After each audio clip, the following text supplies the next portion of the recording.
At 13 yards. Oh my gosh. Oh, he hit him right in the goal. Oh my Lord. Ugh. That did not look like it felt good. Mike Sainristil put a helmet right between his, I'm going to leave that one alone. But holy cow. Investing. I don't know what's going on with my phone, but it's going fucking haywire the last few days. But what I was talking about that it didn't record is we have a beautiful sunny late fall day out of maybe a potential snowstorm. But right now we got a lot of movement in the cryptocurrency sphere. And if we start in from the shorter time frames right here, you can see we pumped up here, right? We straggled right here, had a nice little pump up, but we got rejected. Fuck. See, this is the bullshit I'm fucking talking about. So irritating. Fucking record videos, and then the shit fucking don't put the volume on because somehow midway through it stops, and then it just starts fucking deleting all your shit. It's so frustrating. Now this started at, I want to say, 16,000 and change, and here it went up to about the 19,100 level. It's in there somewhere. It's not going to be exactly the same. I don't have fucking time for that. Got limited amount of time here, and then it all goes kablooey on me.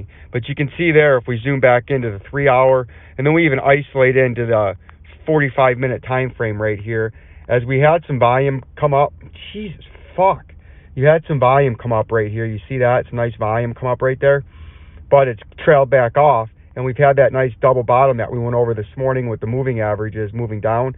And we're trying to fight back over this 16,000, right, $555 level to get bullish, to try to move back up into this range that we have up here of this 19,122. But right now we're getting rejected by the 200-day moving average in the 45-minute time frame, and you need to hold this critical area if you're to continue the pump to the upside, right, and try to get back up into here, this 19,000 top part of this trading range. If you slip this, as you do know, you're coming down near the top part of this orange trading zone, and while within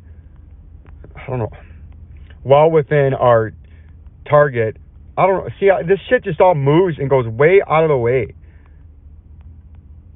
But then we have weird rules where we can't move this, but we're going to try to, it would come well within our 13,336 Bitcoin target. So that's what we're watching out for right now. You got to stay above that 19,000.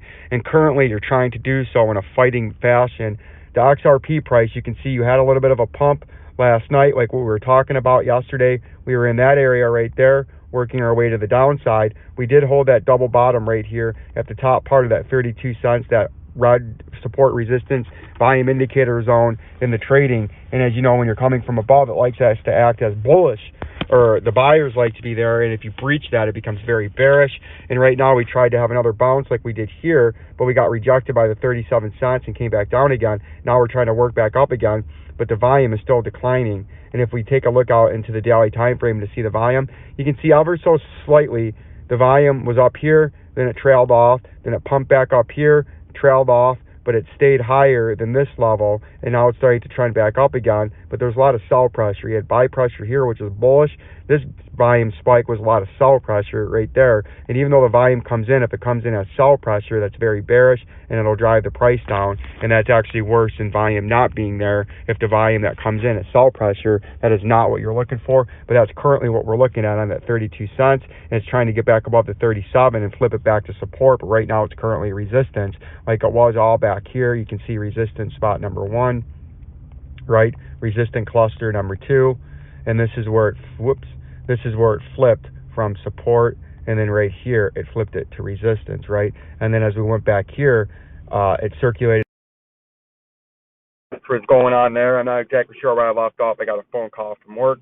But we're going to move along here because I don't have that much time left. If we take a look at the Ethereum price, you can see the Ethereum price sitting below this 1,288.57. That's a major resistance zone. It got bought up on this major support level down there, and we're at $1,680.99 is that major target that we hit back here from when it was consolidating in this weird consolidation zone where it was stagnant. But that's what's going on now. If we zoom out of the one hour, or the daily time frame, and go to the hour time frame, you can see we had that ferocious pump initially off support, hit resistance, sold back off, and it doesn't look like a lot.